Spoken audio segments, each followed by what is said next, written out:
함께 말씀 보도록 하겠습니다. 오늘 말씀은 이사야 9장 8절부터 10장 4절까지 말씀입니다. 구약성경 이사야 9장 8절부터 10장 4절까지 말씀을 봉독하도록 하겠습니다. 말씀을 제가 봉독하겠습니다. 눈으로 함께 따라와 주시면 감사드리겠습니다. 주께서 야곱에게 말씀을 보내시며 그들을 이스라엘에게 임하게 하셨은즉 모든 백성 곧 에브라임과 사마리아 주민이 알 것이거늘 그들이 교만하고 완악한 마음으로 말하기를 벽돌이 무너졌으나 우리는 다듬은 돌로 쌓고 뽕나무들이 찍혔으나 우리는 백향목으로 그것을 대신하리라 하는도다. 그러므로 여호와께서 르신의 대적들을 일으켜 그를 치게 하시며 그의 원수들을 격동시키시리니 앞에는 아람 사람이요 뒤에는 블레셋 사람이라. 그들이 모두 입을 벌려 이스라엘을 삼키리라. 그럴지라도 여호와의 진노가 돌아서지 아니하며 그의 손이 여전히 퍼져 있으리라. 그리하여도 그 백성이 자기들을 치시는 이에게로 돌아오지 아니하며 만군의 여호와를 찾지 아니하도다. 그러므로 여호와께서 하루 사이에 이스라엘 중에서 머리와 꼬리와 종려나무 가지와 갈대를 끊으시리니 그 머리는 곧 장로와 존귀한 자요 그 꼬리는 곧 거짓말을 가르치는 선지자라. 백성을 인도하는 자가 그들을 미혹하니 인도를 받는 자들이 멸망을 당하는도다. 이 백성이 모두 경건하지 아니하며 악을 행하며 모든 입으로 망령되이 말하니 그러므로 주께서 그들의 장정들을 기뻐하지 아니하시며 그들의 고아와 과부를 긍휼히 여기지 아니하시리라. 그럴지라도 여호와의 진노가 돌아서지 아니하며 그의 손이 여전히 퍼져 있으리라. 대저 악행은 불 타오르는 것 같으니 곧 찔레와 가시를 삼키며 빽빽한 수풀을 살라 연기가 위로 올라가게 함과 같은 것이라. 만군의 여호와의 진노로 말미암아 이 땅이 불타리니 백성은 불의 섭과 같을 것이라. 사람이 자기의 형제를 아끼지 아니하며 오른쪽으로 움킬지라도 줄이고 왼쪽으로 먹을지라도 배부르지 못하며 각각 자기 팔의 고기를 먹을 것이며 므낫세는 에브라임은 므낫세를 먹을 것이요 또 그들이 합하여 유다를 치리라. 그럴지라도 여호와의 진노가 돌아서지 아니하며 그의 손이 여전히 펴져 있으리라. 불의한 법령을 만들며 불의한 말을 기록하며 가난한 자를 불공평하게 판결하여 가난한 내 백성의 권리를 박탈하며 과부에게 토색하고 고아의 것을 약탈하는 자는 화 있을진저 벌하시는 날과 멀리서 오는 환난 때에 너희가 어떻게 하려느냐. 누구에게로 도망하여 도움을 구하겠으며 너희의 영화를 어느 곳에 두려느냐. 포로된 자 아래에 굽으리며 죽임을 당한 자 아래에 엎드려질 따름이니라. 그럴지라도 여호와의 진노가 돌아서지 아니하며 그의 손이 여전히 펴져 있으리라. 아멘.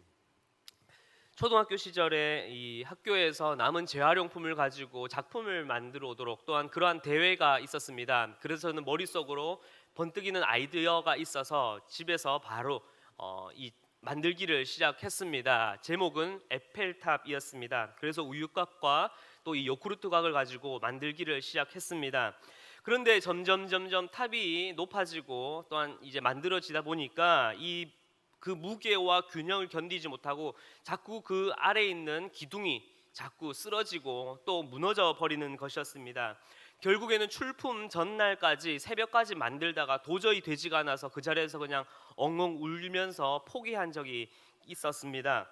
이후에 나이가 들어서 왜 그렇게 에펠탑이 무너졌을까라고 생각해 보니까 바로 이 에펠탑을 지지하고 있었던 이 우유곽에 아무것도 들어있지 않은 텅 빈 상태였다 보니까 그 위에 높여 있었던 그 에펠탑 크기가 한 제 키만 했거든요. 어릴 때 키에. 그랬는데 그것을 지지하지 못하고 자꾸 무너져 버리고 균형이 맞지 않아서 쓰러져 버렸던 것이었습니다. 만약 그 기초가 튼튼했더라면 재활용품 그 에펠탑은 아마도 무너지지 않았을 것입니다. 오늘 말씀에서의 이사야 선지자의 이 예언은 이 북이스라엘을 향하게 됩니다. 그들은 자신들이 경험하고 있는 이 어려움과 고난이 하나님께로부터 온 하나님의 그 경고의 사인이었는 것을 알고 있음에도 불구하고 그들은 의도적으로 하나님의 그 권위와 말씀을 떠나서 그들의 방식대로, 그들의 어떠한 뜻대로 대안을 찾고자 하였습니다. 하나님을 따르는 것을 철저히 거부한 그들의 그 원대한 야망은 있었지만, 기초가 없는 건물처럼 문제는 문제를 낳게 되고 죄는 죄를 낳게 되는 이 악순환의 고리로 말미암아 결국 그 하나님의 심판 아래에 그 북이스라엘은 아시다시피 그렇게 멸망하고 말았습니다. 특별히 그들에게 임한 심판은 오늘 말씀 가운데 이 네 가지의 과정을 거치면서 파괴되어져 가는 것을, 또한 그렇게 예언되어져 가는 것을 볼 수 있습니다. 첫 번째로 그들에게 임한 것은 국가적인 재난이었습니다. 앞서 말씀드렸듯이 하나님의 그 경고가 임했음에도 불구하고 북이스라엘은 끝까지 하나님을 거부하고 따르지 않았습니다.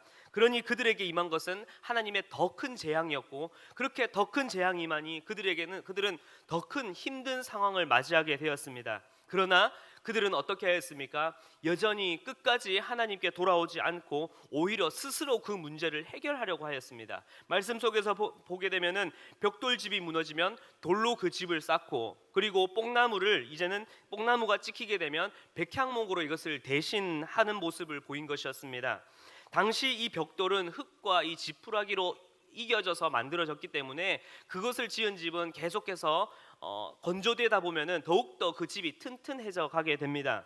그리고 이 뽕나무는 당시 이 짐승들이 먹는 이 개무화과 나무였기 때문에 그렇게 나무를 베는 것은 결국 자신의 어떠한 생계적인 짐승들을 먹이게 되는 이 경제적인 이바지가 되어지는 혜택도 있었습니다. 그런데 그들은 그들의 진짜 도움이 되는 것을 전혀 의지하지 않는 채 헛된 돌과 아무런 먹을 것이 되지 못하는 이 백향목으로 대신하게 된 것이었습니다.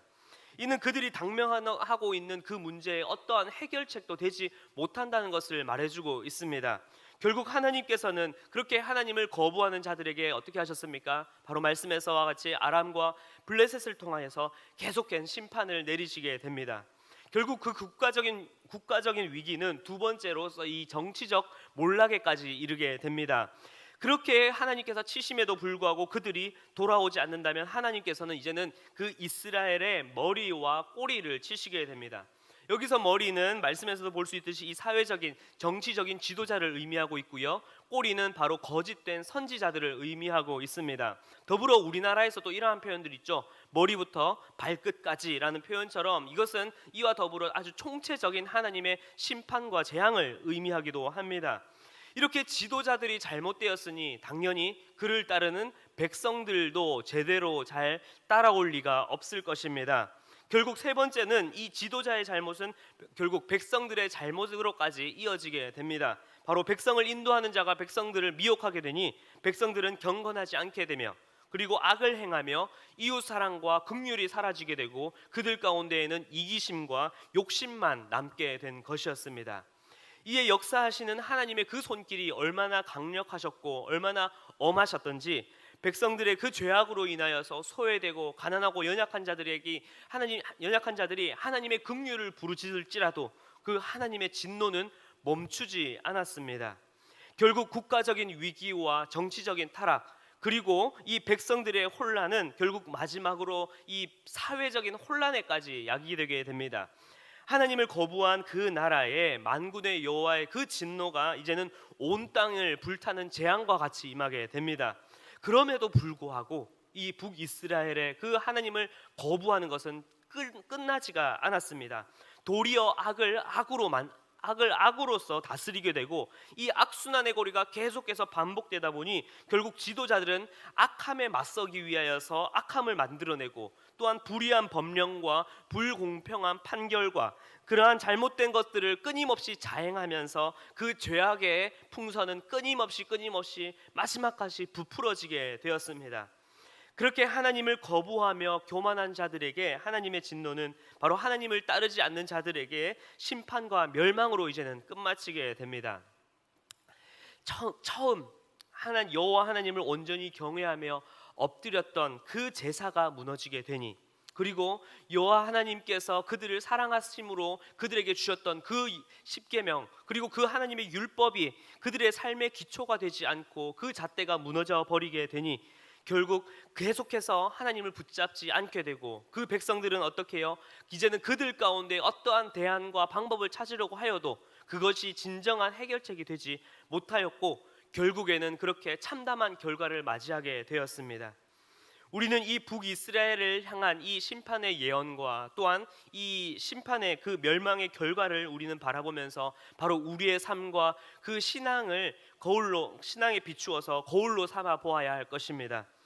그리고 이제는 우리 가운데에, 또한 우리의 삶 가운데 더 이상 멸망이 아니라 이것을 통하여 우리에게 역사하시고 또한 우리에게 말씀하시고자 하시는 그 참된 회복의 길을 찾아 나아가야 할 것입니다. 이사야 말씀을 넘어서 이스라엘의 모든 그 과거의 역사, 그 모든 이전에 있었던 그 역사를 통하여서 하나님께서는 이 이스라엘 백성들에게 끊임없이 요구하시고 그들에게 끊임없이 말씀하시고자 하였던 것은 무엇이었습니까? 바로 그들과 관계 맺기를 하나님께서는 원하셨던 것이었습니다. 하나님께서는 끊임없이 나는 너희의 하나님이 되고 너희는 내 백성이 될 것을 하나님께서는 수도 없이 그들에게 말씀하셨습니다. 그리고 그들에게 율법을 통하여서 바로 그 언약과 그 구원의 관계를, 그리고 그 관계를 어떻게 너희가 이어나가야 할지에 대해서 끊임없이 말씀하셨습니다. 때로는 이스라엘 백성들이 삶의 현실적인 문제, 배고픔과 목마름에 굶주릴 때에 하나님께서는 놀라운 기적으로 그들을 끊임없이 다시금 살리시면서 이제는 그들에게 내가 너희의 여호와인 줄을 기억하라, 여호와인 줄을 알리라 라고 하며 끊임없이 그 하나님과 그들과의 관계를 하나님께서는 말씀하셨습니다. 그러나 이스라엘 백성들은 그 관계의 가장 기초가 되어야 했던 그 제사, 예배가 무너져 버렸고, 또한 삶에 하나님의 말씀이 아닌 우상을 따랐던 것이었습니다. 사랑하는 성도 여러분, 우리가 신앙의 자리에서 그리고 삶의 현장에서 다시 회복되어져야 할 그 방법은 대단히 큰 것, 신앙생활에 대단히 큰 문제를 다시 회복시켜야 하는 것이 아닙니다. 그리고 그것이 크나큰 어려운 문제가 아닙니다. 단 하나, 바로 우리의 삶 가운데에 하나님과의 그 관계가 회복되어져야 하는 것입니다. 바로 내 삶에 오직 여호와 하나님 한 분만이 내 삶의 주인이시며 왕으로서 그분을 섬기며 온전히 따라가야 할 것입니다. 그렇다면 우리는 그 하나님과의 그 관계를 어떻게 회복하며 나아갈 수 있겠습니까? 먼저는 하나님의 말씀이 내 삶 가운데 자리 잡아야 할 것입니다.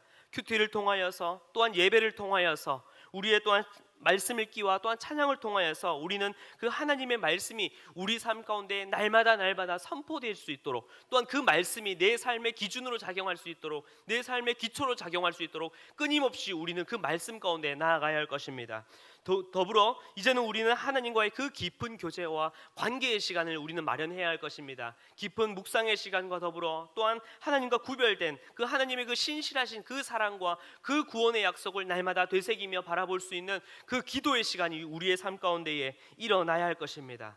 바로 이 하나님과의 관계의 기초가 우리의 삶 가운데 굳건해질 때, 그때 이제는 우리의 삶 가운데 꼬리에 꼬리를 물고 악에 악을 물고 늘어지는 그러한 악순환에 우리 삶 가운데 그 문제의 고리는 이제는 완전히 끊어져 버리고 바로 그 여호와 하나님 그 이름으로 말미암아 그 이름 가운데 우리는 이제 날마다 은혜와 축복의 삶으로 나아갈 수 있는 것입니다.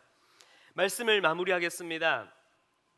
군대에서 진지공사는 어떠한 전쟁이 발발했거나 아니면 위기의 상황에 이루어지는 것이 아니라 가장 평화롭고 가장 안전한 때에 이 진지공사를 시작하게 됩니다. 그때에 일찌감치 미리 그 진지공사를 해두어야 갑작스러운 전쟁의 상황이나 위기 상황이 발발하더라도 그곳으로 언제든 피할 수 있는 것입니다. 사랑하는 성도 여러분, 평안할 때에 하나님을 잊고 그저 세상의 우상을 따라 내 쾌락을 따라 그저 세상의 그 길을 따라 살아가며 하나님을 거부하는 것이 아니라, 이제는 위기가 찾아올 때가 아니라 바로 이 평안한 이때에, 바로 우리의 지금 이 상황 가운데 날마다 그 하나님과의 관계를 날마다 쌓아가시길 기도합니다. 매 순간순간 말씀과 기도로 말미암아 그 하나님의 관계가 깊어질 때에 바로 우리는 그 어려운 상황을 마주할 때에도 흔들리지 아니하고 요동하지 아니하며 온전히 그 여호와 하나님 앞으로 우리는 다시금 돌아가며 그 주님을 붙잡을 수 있는 것입니다. 오늘 하루도 내일 하루도 이제는 매 순간순간 날마다 그 하나님을 기억하시며 여호와가 우리의 하나님이신 줄 날마다 기억하며 그 주님께로 한 걸음 한 걸음 믿음으로써 나아가시는 우리 모든 성도님들의 삶이 되시길 간절히 기도합니다. 이 시간 말씀을 가지며 기억하시며 함께 기도로 나아가도록 하겠습니다. 무엇보다 하나님, 내가 하나님보다 더 사랑하고 하나님보다 더 우선시하였고 하나님보다 더 의지하고 있었던 세상의 방법과 그 대안들이 있습니까? 하나님, 그 모든 것들이 당장은 지금 이 순간은 나에게 행복과 만족 그리고 현실적인 대안을 준다 하더라도 그 모든 것들은 다 하나님 앞에 아무런 소용이 없으며 그저 이 세상의 일시적인 것임을 주여 고백하오니 주님, 이제는 내가 이 세상의 의지와 이 세상의 힘과 권력을 따라 사는 것이 아니라 오직 여호와 하나님 그 한 분만이 우리의 왕이심을 기억하며 날마다 그 주님과 동행하며 나아가는 나의 삶이 될 수 있게 달라고, 그리고 그 하나님과의 그 관계가 매 순간순간 우리의 삶 가운데에 회복되어지고 그 하나님과 깊은 관계 가운데에 나아갈 수 있게 달라고 우리 시간 함께 간절히 기도드리며 나아가도록 하겠습니다. 기도하겠습니다.